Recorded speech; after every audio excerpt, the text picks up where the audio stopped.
Hello and welcome to the newest visual novel added to our repertoire. This was actually meant to be a different video, but I haven't figured out how to get that one to capture properly yet, so we're doing a Hardships of a Vampire today. It's another game that I found during the Next Fest. Currently no prospective release date. It hurts. Okay. So I think this will be fun. Am I dying? My voice is so off today. What is it that you wish for? My wishes. What is our wish? I wonder. So yeah. Oh, 3 years later. Oh wait, do we live in a... No, it just might be Halloween. I guess it's probably not a Halloween store. Oliver sat back on his stool, yawning. He wasn't sleepy, but feeling tired had become a routine for him. It was 2 AM and the place was very quiet. This was usually the slowest time of the night. The workers on the night shift had either gone home already or were wrapping up their work.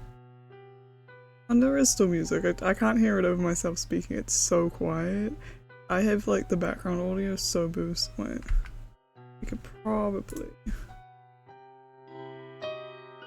Okay, we're gonna turn it down a little bit in OBS. That's too much. We'll leave it there, that might be fine. If it's too loud now, fuck me, I guess. It's giving me anxiety now. Okay. But I was just like, I haven't heard the music this whole time. It was upsetting me. Considering the area that was... I don't know where the was came from. Considering the area that this convenience store was in, not many people would step out at this hour, not unless they were of an undesirable lot. I don't know why I stuttered so much on that sentence. Oliver had already experienced this undesirable sort of customer several times. The worst ones could have been thrown... Oh, fucking Christ. The worst ones could have thrown any normal person into an early grave. Nice eyeballs, I respect it. Oliver himself wasn't exactly normal, however. He wondered if that was a blessing or a curse. If Oliver had been normal, he probably wouldn't have been stuck at this convenience store every night, surrounded by nothing but silence. The eerie quietness made him feel like he was the only thing alive in the world. He would have been willing to welcome anyone who visited, even the more undesirable customers. Yo! I don't know what voice to give with this character. I haven't seen the way. Given it's a yo and a did ya, there is a voice that comes to mind. I don't think we're gonna do too many actual voices. Yo, did you miss me, beautiful? Suddenly, a cheerful voice broke out broke him out of his internal musings. The greeting came before the door was fully open and the welcome bell sounded. Oliver immediately recognized who the voice belonged to. In came Leo, a regular customer who visited the store almost every night. Is he wearing a mesh shirt or is abs just that defined? What is happening? How tight is your shirt, sir? Can you give me the usual, please? If by the usual you mean curry bread, it's on the top shelf, 2 rows behind you. Please retrieve it and bring it to the counter. Oh, come on, couldn't you save me one behind there? They usually sell out quickly. I'm lucky if there's still one left. It's against our store policies. Oh, you're never any fun. But I still love you. Oh, Leo seems chill. He seems chill as hell. Oliver blushed at Leo's demeanor. He should have been used to that by now. After all, Leo always threw the word love around whenever he visited.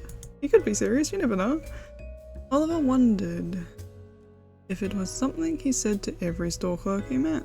I doubt that. It's a bit weird to have this level of like acquaintanceship with a store clerk. I mean, if you go there every day, maybe. Maybe. At the midnight hour, you make friends with all sorts, right? You know you miss me too. Don't think I didn't see your droopy face before I entered the store. Was I that obvious?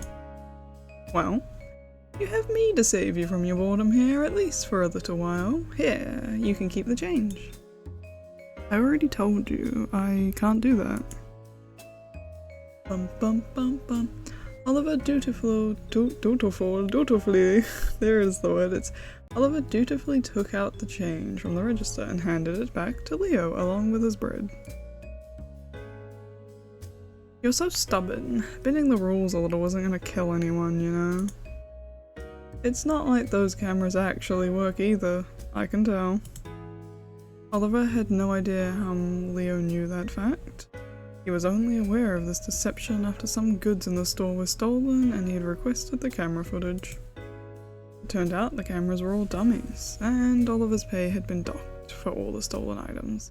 It was a painful memory. If I broke a rule once, I would feel alright breaking it a second time, then a third.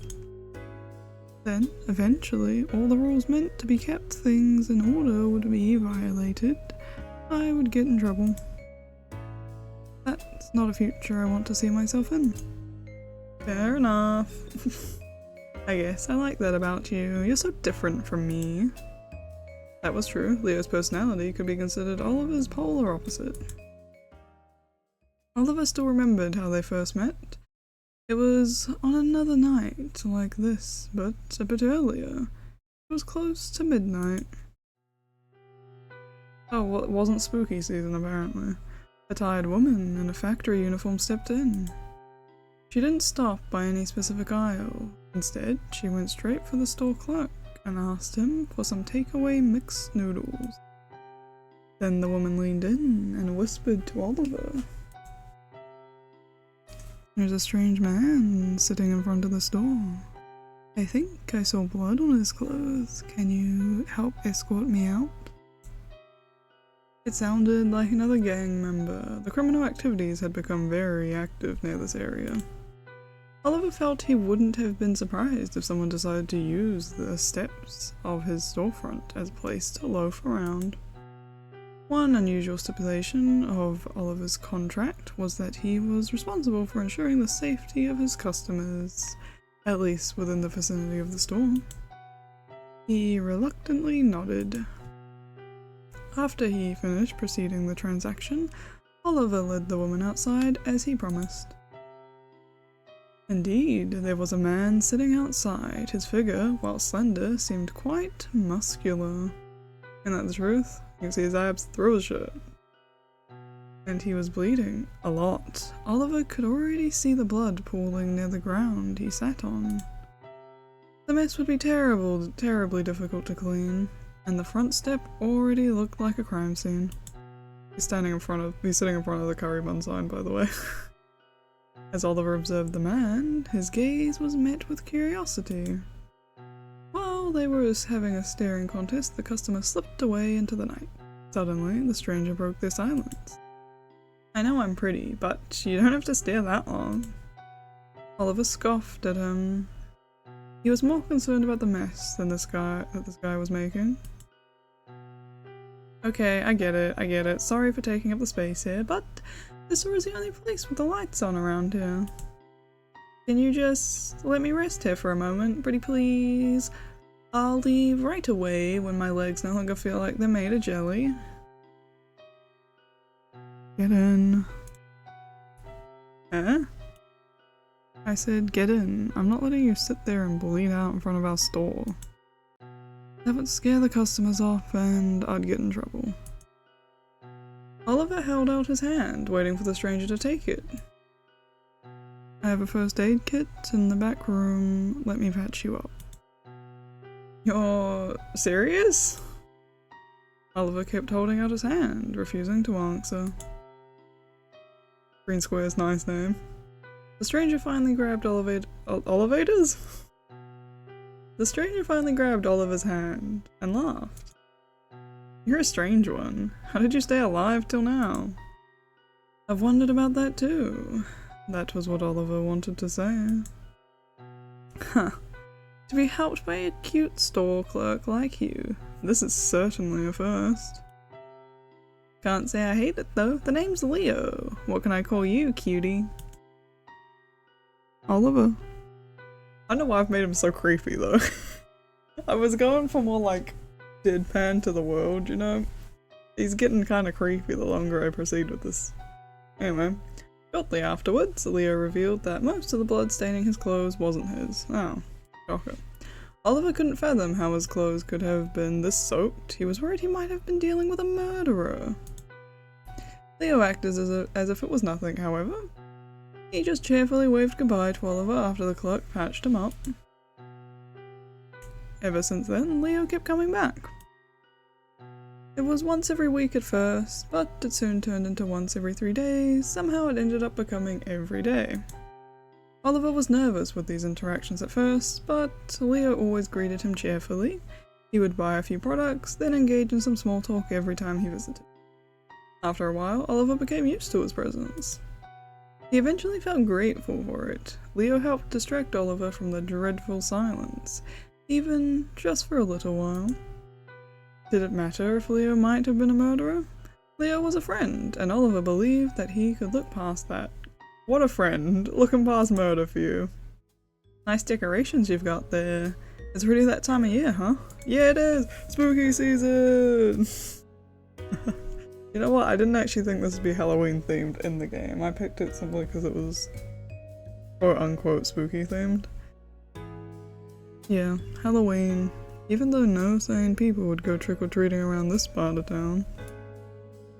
Would you like to support us and buy some eyeball candies? Oh, they're candy, look at that. They are the ultra-realistic edition, perfect to distract any potential attackers.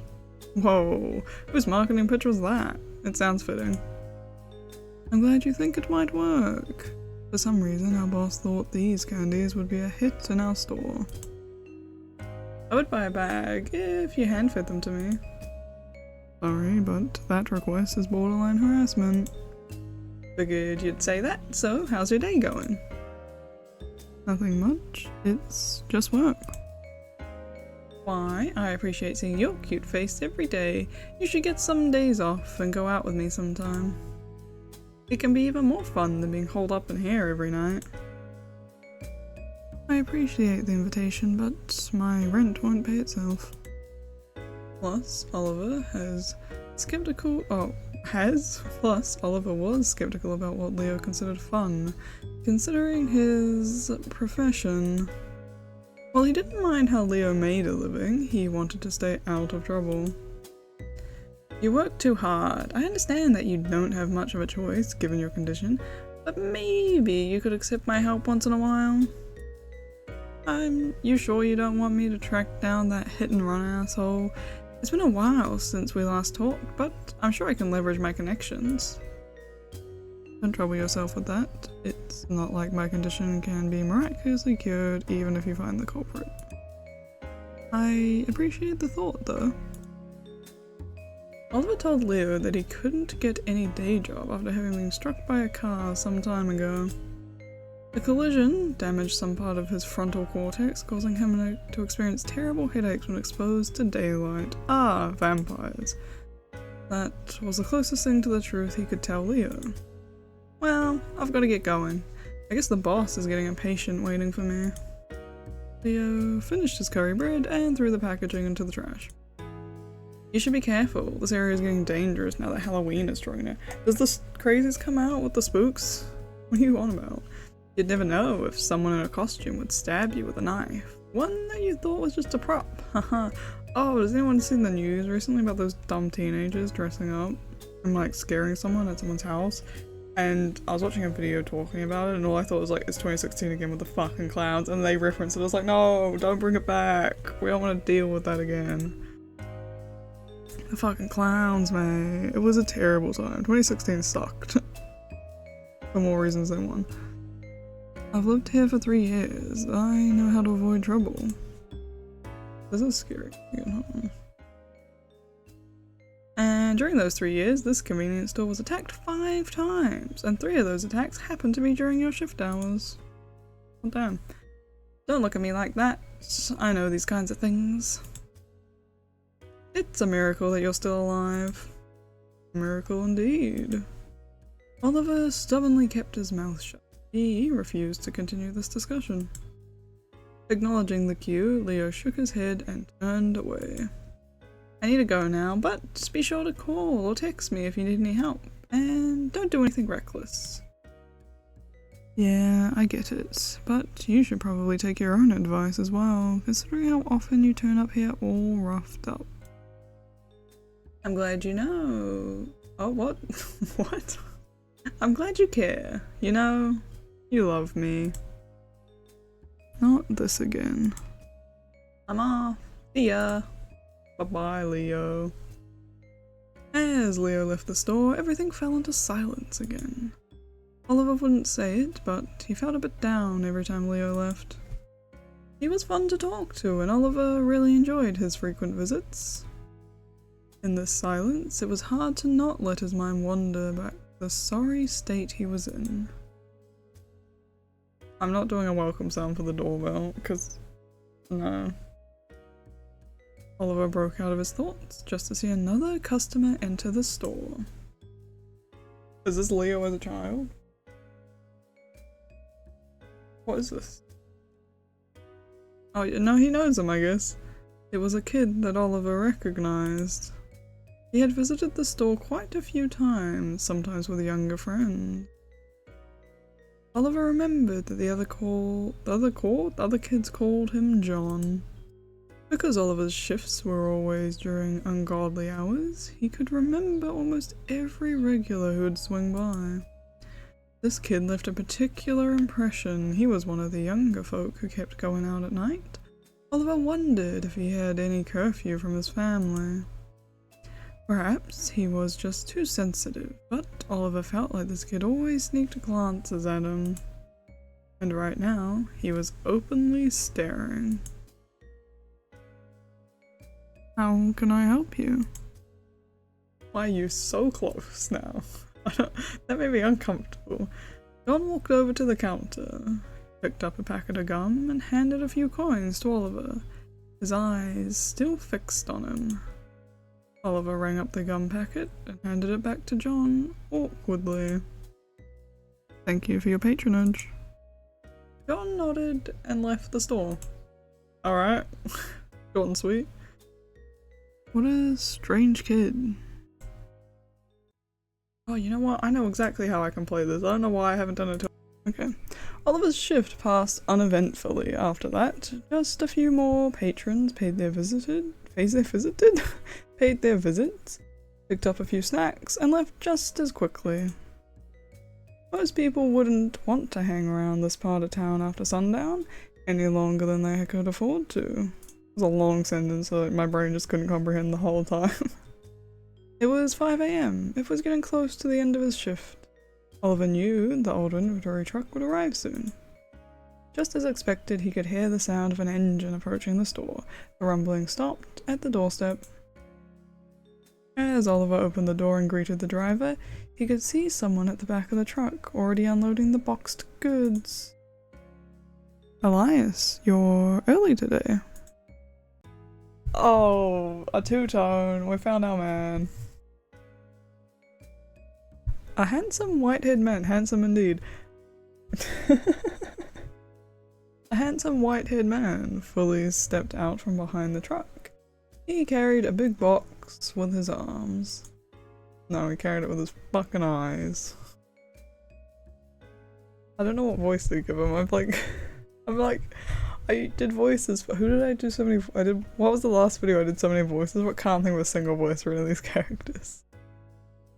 Hello, Oliver. I hope you had a pleasant night at work. These are like the same voice, by the way, I just realized.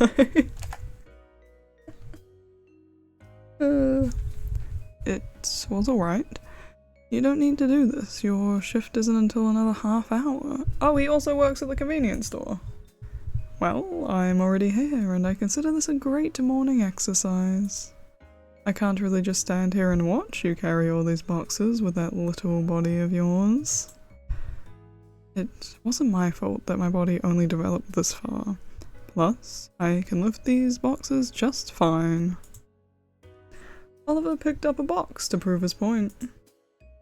Surely, it's the lack of nutrition. You don't look like you eat nearly enough.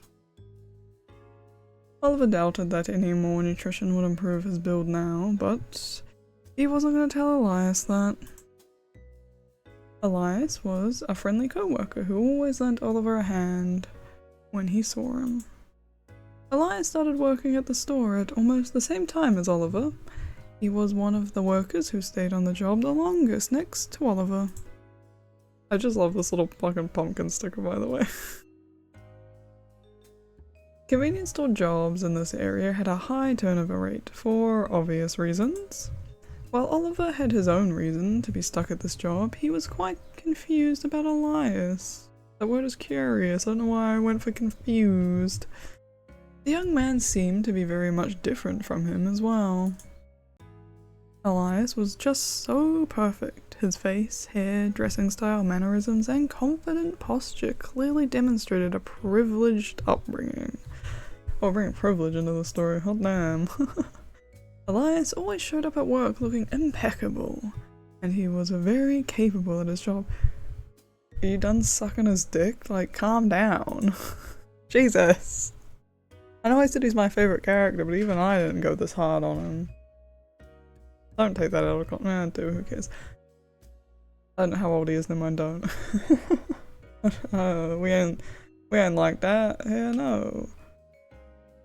He looked like someone who should be showing up to luxurious parties of the upper class, not a lowly convenience store work. What? Not a lowly convenience store in the dangerous part of town.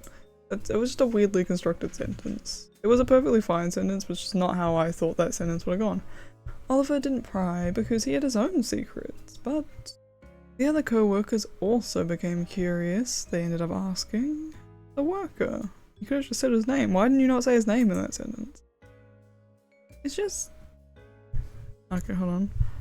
It's just to get life experience. That's not his voice. That is a completely different voice. I don't know, Elias had said.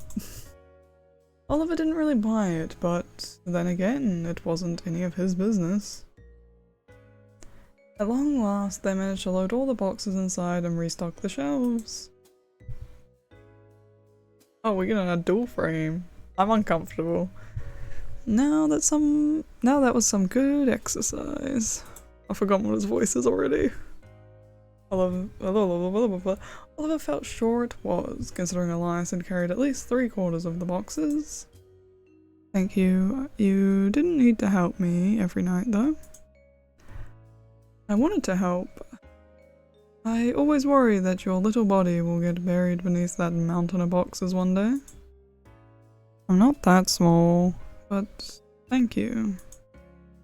Oliver was quite self-conscious around Elias.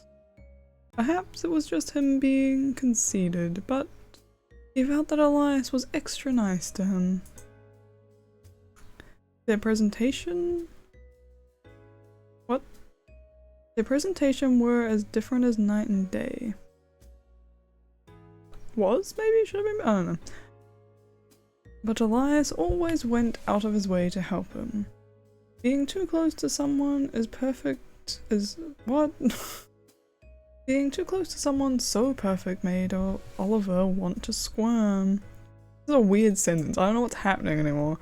Oliver wondered if Elias helped him out of pity, considering most of the co-workers knew about his so-called health issues. Deep down, Oliver enjoyed the attention. Oliver, Earth to Oliver. Whoa. Oliver stumbled back, surprised by the closeness. I apologize. That's the wrong person talking. I apologize. I tried to get your attention, but it seems you dozed off to dreamland again. It's fine. What is it? Since it's almost your time to leave, why don't you have something to eat? Maybe you can finally bulk up your frame with some food in you. Saying this, Elias, why have I changed his name? I don't remember what I called him now. Handed over a translucent plastic pocket. What? I brought these on my way here for breakfast, and decided to get an extra one for you. The voice is gone. They're good, just fresh out of the oven in the early morning. Oliver stared at the plastic packet. Was it packet? I don't know why I said pop. That A looked like an O, I don't know. It was a loaf of bread. God, put a hard cut on the music. Garlic bread. Oh. Wait, where is the music gone? The bread was golden brown with a soft yellow... Where did the word soft come from? What is wrong with me? I'm just like thinking about garlic bread. I want garlic bread. The bread was golden brown with a yellow color of butter and specks of garlic. There's double and there. I had to emphasize that. It was still warm in his hand. Oliver could imagine how good it would taste. Different song. The first time Oliver had eaten garlic bread was at the orphanage, when a volunteer gave him half of a leftover loaf. The bread was already somewhat cold and hard, but it was still one of the best foods he had ever tasted. After Oliver had left the orphanage, one of his dreams was trying out all the nice food he had missed out on in his childhood. His yearning returned when he first got a job. That small dream, however, was short-lived because of his cursed body. Thank you, Elias, but I'm allergic to garlic. Why has his voice gotten so much different? Also, you shouldn't eat garlic before your shift. Your mouth might smell of it when you serve customers. Handing the loaf of bread back to Elias, Oliver quickly regretted his petty comment. Elias looked somewhat taken aback. Thankfully, he didn't seem too offended, and he just smiled back at Oliver apologetically. I would have just taken it and left, by the way.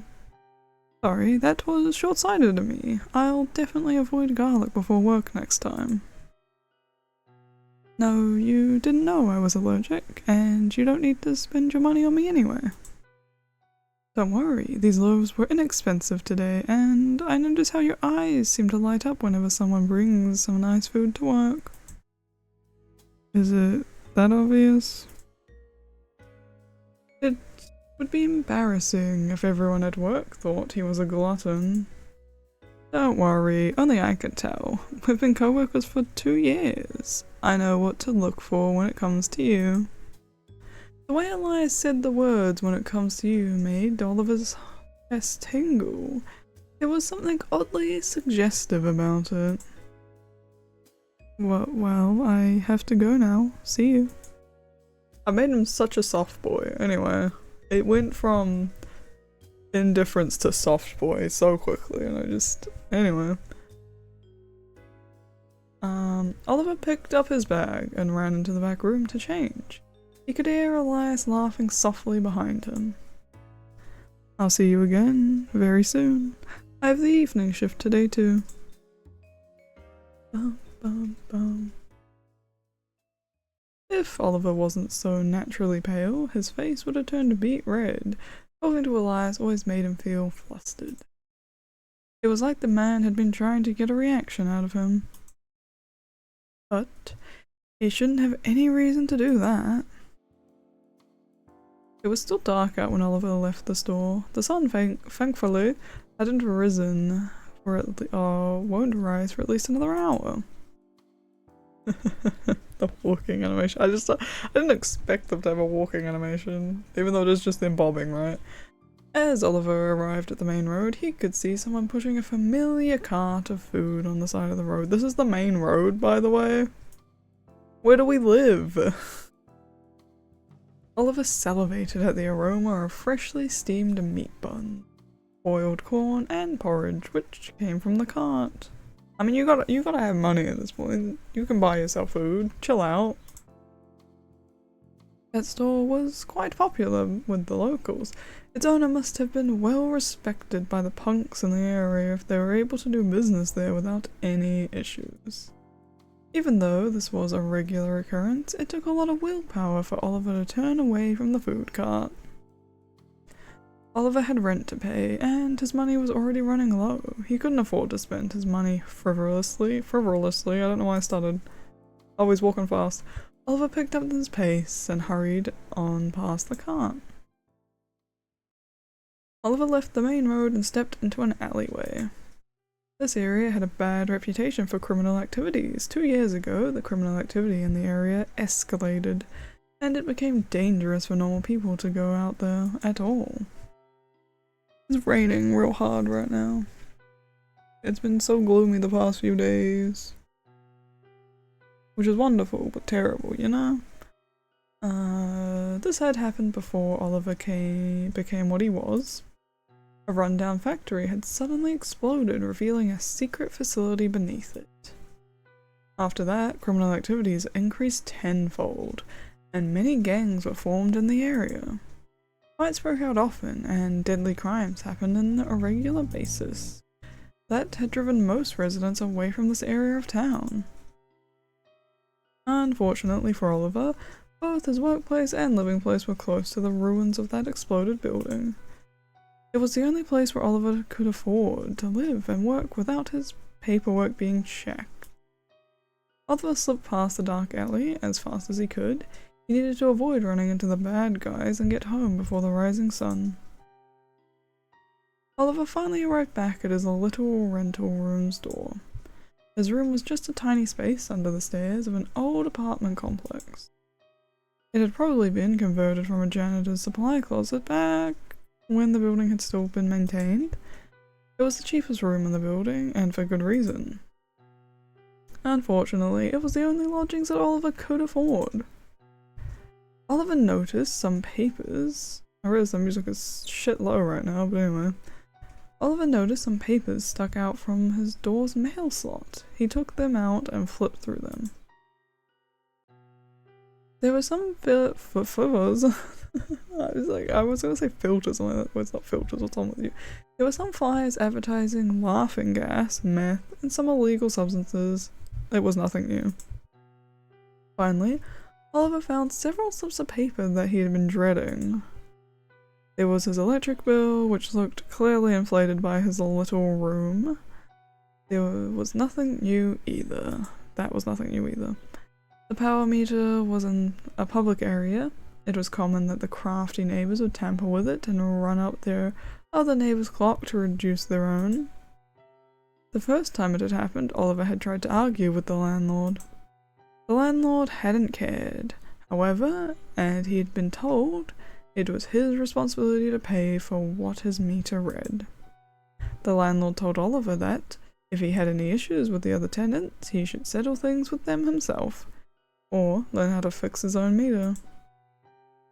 The irresponsibility of the landlord was frustrating, and it left Oliver with no other option. Oliver was lucky that he had learned plenty of handyman skills when he had worked part-time at an used electronics store back in high school. He thought that most of his neighbours knew that he could fix his meter back to normal by now. It must have been the new tenant. The turnover rate of this apartment's occupants was very high. It was by far the cheapest apartment in the area, without any ID or credit card checks required to rent a room. Only the most desperate people or criminals would stay here. Often people would get kicked out by the landlord for being incapable of paying their rent, or they moved out and into a better place. That, or they died and never came back. This grim fate had befallen the previous tenant of this little room. Although he had discovered this under terrible circumstances, he didn't much want to think about. Taking a mental note to fix the meter later, Oliver continued flipping through his mail. He found a note by the landlord reminding him to pay rent on time. The landlord always had the word eviction on the tip of his tongue. Oliver sighed, wondering if he would ever be able to leave this place. Closing his door, Oliver threw himself on his little bed. Well, it was called a bed, but it was actually 2 pallets covered by a mattress topper. I mean, you make do some days, right? Luckily for Oliver, he didn't need to sleep, and the bed was comfortable enough to relax on. Sure, the room was cramped, and the paint on the wall has faded and is peeling, but Oliver had tried to make it more homey. Oliver opened his phone, checked his marked shifts on the calendar, and calculated in his head how much he would have earned this month. Today is the first payday this month. I should have enough to cover the rent and buy some blood. Oliver sat up and moved towards his little fridge. He was starting to get hungry. What is with the scratch marks on this fridge, by the way? Carefully, he reached his hand towards the plastic handle, making sure it didn't touch the metal casing. Oh. His fridge had an electrical leak, which caught Oliver off guard the first few weeks after he moved in. Now it was already a conditioned reaction to him. The fridge opened, revealing a single item laying there. There was a plastic, transparent blood bag, which only contained a tiny blotch of blood in the bottom. It's almost empty. Ugh. This is such bad timing when all my bills are coming up. This was an unnecessary scene. It's such a weird scene, actually. Oliver opened the cap on the bag and sucked from it as hard as he could. You know what, I preferred this scene better than the previous one. Thanks, I guess. As the tiny little stream of blood hit his mouth, Oliver finally regained a little more energy. Oliver was a vampire. He hadn't been one for very long, but he was already sick of it. No matter how many times he drank blood, he could never get used to how it tasted. His body craved it, but his brain disliked it. Unfortunately for him, however, human food was useless. Oliver could eat and taste food, but it required extra energy to activate his digestive system, otherwise the food would rot in his stomach. Oliver knew this well from experience. Believe it or not, a vampire's stomach reacted to rotten food just like an ordinary human's. While the food provided a bit of energy, it was minuscule compared to the energy wasted to process it. The most efficient way to regain his energy was to drink blood. Human food was a luxury that only rich vampires could enjoy. Oliver nursed... Did you have to? Oliver nursed on the last of his blood bag. It's such an uncomfortable sentence. Oh my god. Stop it. How about that? I don't know if sucked would have been better, but like nursed is no. Ew. Ew. Why'd you do that? Then he cut it open and licked the inside clean. I mean, I'm gonna admit I've done this with various things. Not blood bags, obviously, but various other things I've definitely guilty of doing this for. He grimaced again, but couldn't afford to let any of it go to waste. Contrary to popular belief, not all blood was tasty to vampires. They generally have a type, right? The taste of blood got better the more energy it contained. The frozen, fridge-stored variant was the worst, as it had already lost most of its potency. The blood of young, healthy, athletic people was the best. Elias? Question mark? By the way. This sort of blood could heal any injured vampire with ease. How did Oliver know this? Experience. Again. Oliver always tried to avoid trouble, but it didn't always work when he lived in an area with such high crime rates. Being injured was a frequent occurrence. Throwing a now empty blood bag into the trash can, Oliver settled down in front of his laptop. Oliver pushed the power button and leant against the wall and waited patiently for his laptop to turn on. It was time to start working his second job. Oliver's laptop was extremely slow. It was over 10 generations behind the newest model, and it had a lot of compatibility problems. Relatable, son. My PC sucks. It's old. It's probably not 10, it's not 10 generations. It's probably at least 5 generations old at this point, though. Oh god. Oh, it actually might be getting close to like 6 or 7 now that I think about it. How long have I had this PC? Like, it was like 3 generations old when I bought it. I was on a budget. And I bought it, like, I think, like, yeah, only like 2 or 3 years ago, so it's probably 5 or 6 generations back now. I need an upgrade. Oh boy. Oliver picked it... Okay. Oliver picked it up in the trash and managed to fix it. Good on you, Oliver. That was another useful skill he had learnt from working in an electronics store. Obviously, Oliver could have earned a lot more if he could take some repair jobs around town during the day, but that required being exposed to the sun. So there he was, taking the lowest paying data entry job he could secure online.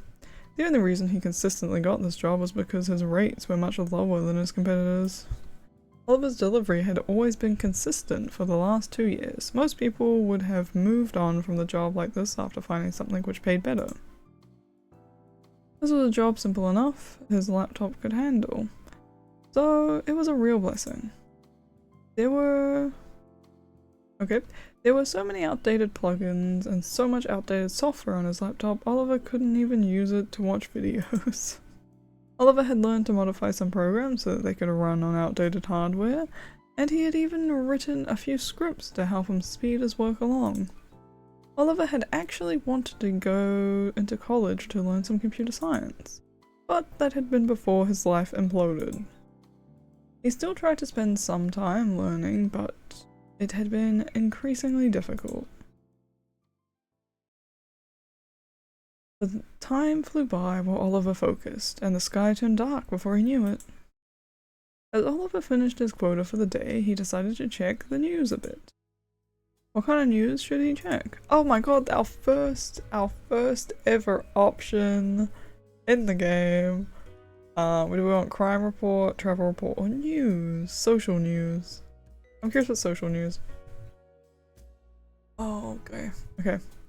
This year, the biggest LGBTQ+ parade is taking place in the AA City next week. Thousands of people have gathered to participate. Most of the hotels are filled, so please plan accordingly if you are visiting during this time. Here was a photo of a group of people wearing colourful clothes and carrying colourful flags. Oliver had learned that there were many sexual orientations and genders, but he had never thought much about it. Back in the day, at the orphanage, he had been too preoccupied with learning new skills and studying to get ready for independence. Sexual exploration was taboo. At the orphanage, that's how kids like you were born, they say. Oliver didn't want more kids to be in his situation, so he stayed away from the topic of dating. After being turned into a vampire, he had even less time to think about such trivial matters. Existing was already so difficult. What kinds of news should he check? I do it again. We'll check the crime report. A body was found in an alley near XX Road, YY District yesterday. It belonged to a man in his 20s, and his body had been completely drained of blood. This is the second time something like this has happened this month. The citizens in the area are in a state of panic. It is suspected that this violent act was the work of traffickers who collect blood for sale, but all the organs in the man's body have remained intact, which seems to disprove this assumption. More investigations are still being carried out. Oliver felt sure after reading this report that it was the handiwork of another vampire. XX Road, that's close to here.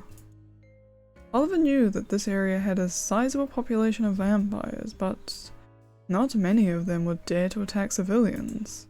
After all, vampires didn't have human rights. If they were caught in the act by a vampire hunter, whether the victim was harmed or not, the punishment would be swift termination. A ding took Oliver out of his thoughts. Oliver took out his phone and saw a text notice of money incoming. His paycheck from the convenience store had arrived. Oliver logged into his bank account and made several transfers for rent and bills. Adding the payment he had received for his data entry job, he found he still had a decent amount of money left. All of his overtime this month had finally paid off. Okay, that's not your voice.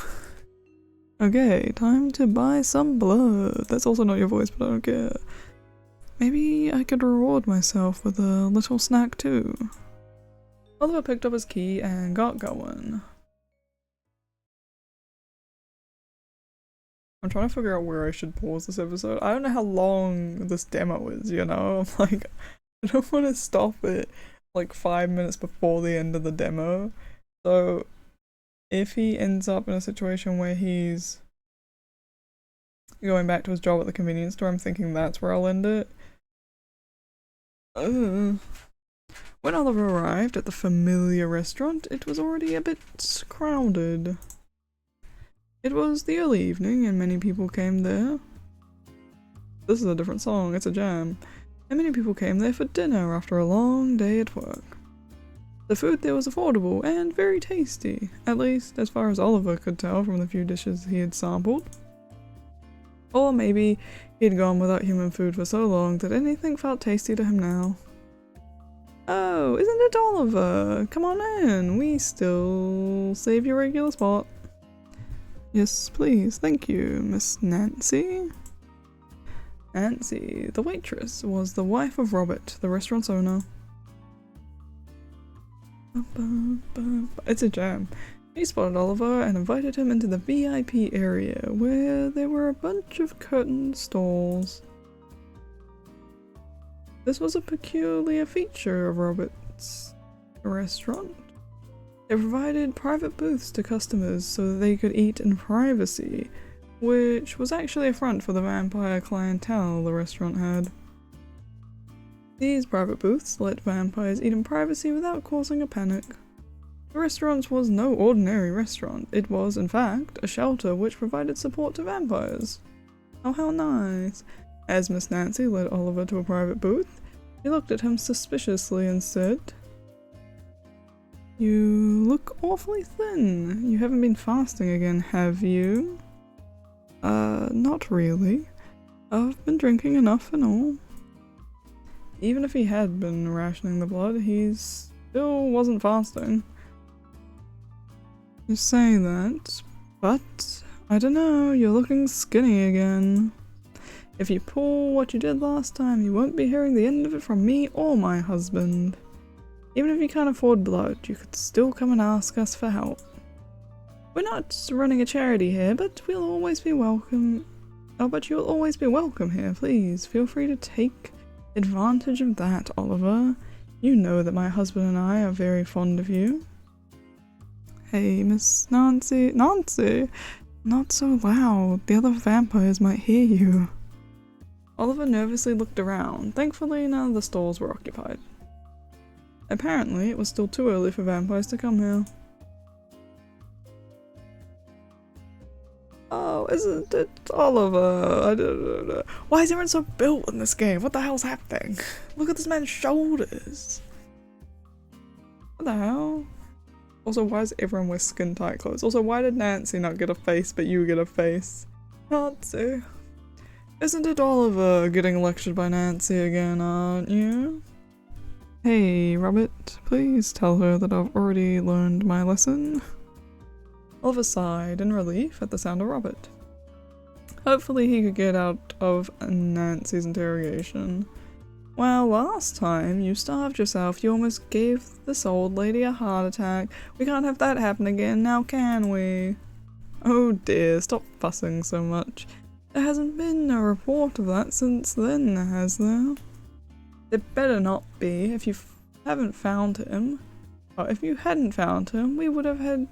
Oh my god, he would have been declared dead in that state. Then he would have been cremated. Even you lot aren't immune from fire, you know. Well, Oliver, coming?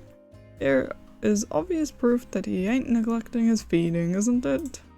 This music is so loud. Oh my god, it's not even that loud for you because I've turned it down, but it is so loud in my ears. Ah. I'm like losing my mind. That's why I keep stuttering over, is the music being so loud.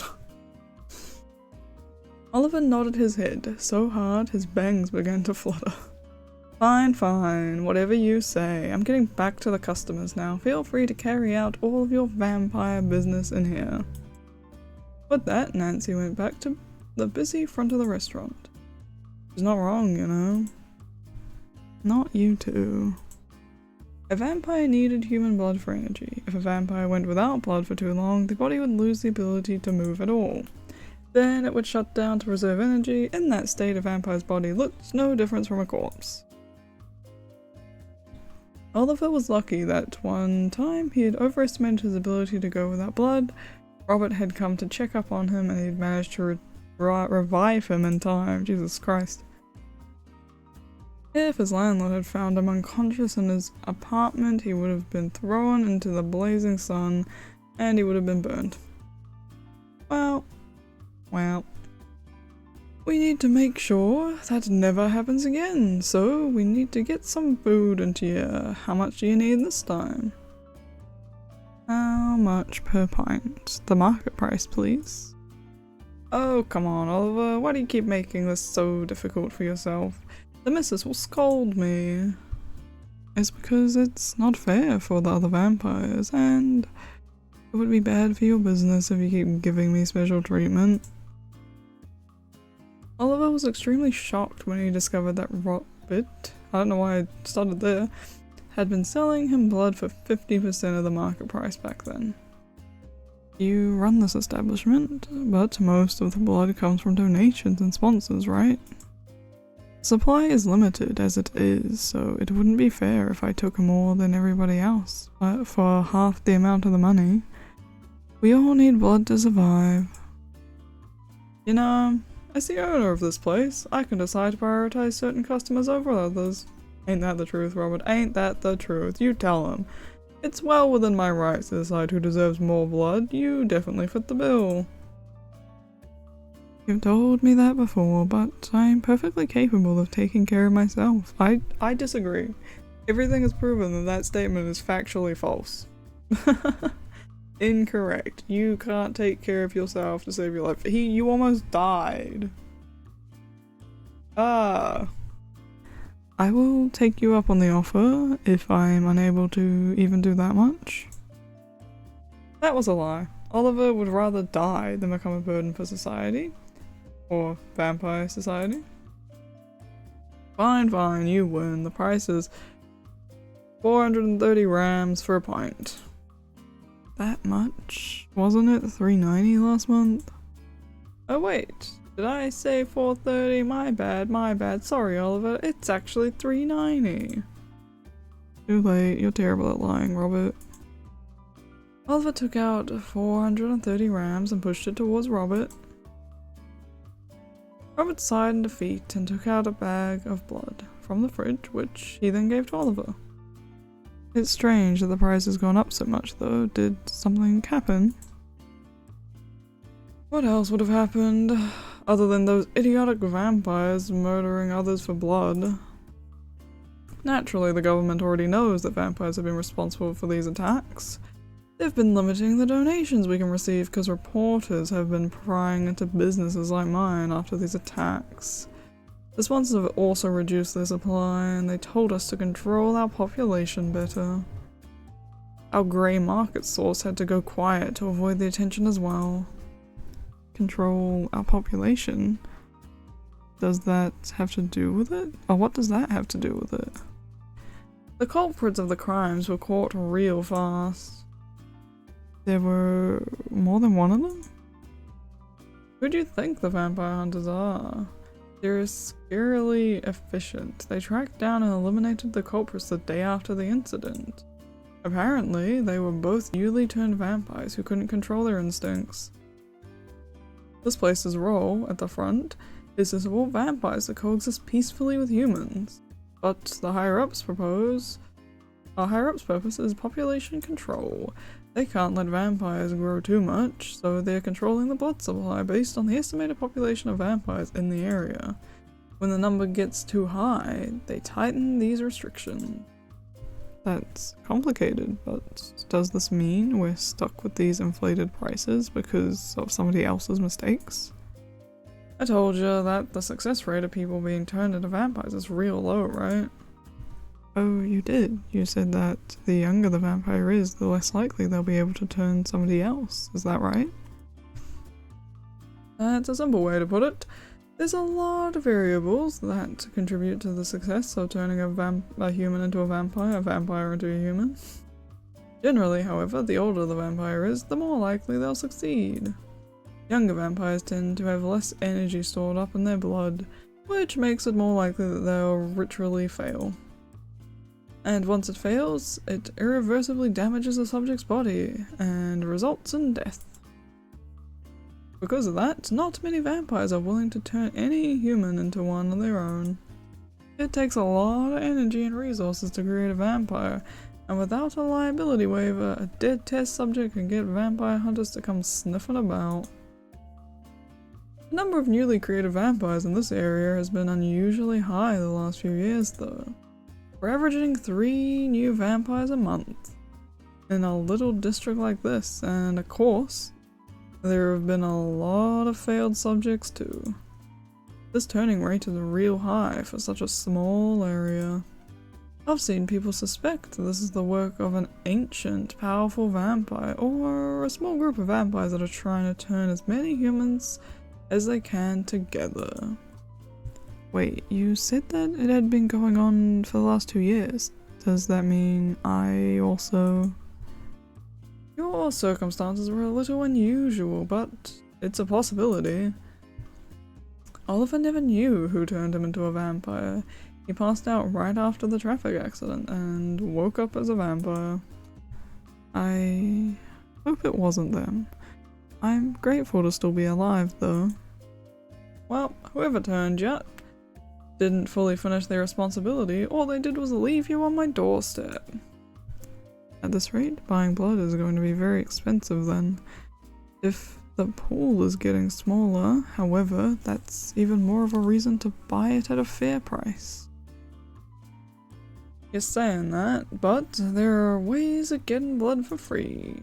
Not this again. Don't just dismiss it, you're a charming young lad. If you got a lover to support you, your life would be so much easier. I couldn't possibly use someone like that for my own personal gain. You say that, but look at me and my old lady. She's a human and she's been helping me with this vampire business. But his voice has changed. So long as you love each other and you're upfront when things get serious, there's nothing wrong with it. And the actual amount of blood a vampire needs to function ain't all that much. A healthy adult human would be able to give that to you with no problems. It wouldn't hurt anybody. The thought of getting close to someone just to have easy access to their blood feels so scummy though. I don't even want to consider it. Then think of it like this. Then think of it like this. Consider who you'd want to be married. Fucking Christ, every word in that sentence. Think of it like this then. Consider who you'd want to be in a relationship with first, and then ask them out. But I don't think seriously about it. You don't need to ask them about the blood matter if you don't want to, but having a partner and being able to experience an ordinary life would help you a lot. I don't think anyone would be interested in somebody like me though, but I guess I can think about it. The rain is coming down so bad. I've heard that young woman finds sparkly vampires real appealing. Maybe you could try some glitter. I don't know why he's turning hillbilly. I don't know what's happening to me. I've been doing this too long, I'm falling off the deep end. That was outdated before I even became a vampire, Robert. I've remembered the older girls at his orphanage giggling over sparkly vampires in a romance book. That must have been 10 years ago, if not more. How old are you? And glitter would be a pain to clean up. Oh well, I have no idea what youngsters are like nowadays, or what they even think about. Neither do I. I'm too busy working. Well, that's all the more reason to go out there and enjoy your life, isn't it? Even after he left Robert's restaurant, their earlier conversation continued to linger in Oliver's mind. I should think seriously about who I would want to be involved with romantically, huh? Truthfully, Elias and Leo were the first people who came to mind. But it was only because they were the only people he had a close relationship with, other than Robert and Nancy anyway. They were very kind to him, and Oliver considered both of them as good friends. No, just because they're kind to me, it doesn't mean that it's possible for me to get close to them like that. Oliver didn't know what his own sexual orientation was, let alone theirs. Okay, we're gonna stop here because we are about to hit an hour. And we are officially back at... Hold on, we'll go main menu. Yep. We are back at the restaurant. The convenience store. So we're gonna wrap there. There's a Hardships of a Vampire. You know what? It's kind of fun. It's kind of chill. It's Halloween. Happy spooky season. This video will be coming out 2 days before Halloween? Yeah, probably gonna upload this. I know what day it's coming out. On Wednesday or Thursday. I don't know yet, I haven't decided. Anyway, bye bye for now. Catch you on the flip side. Peace out. Bye bye.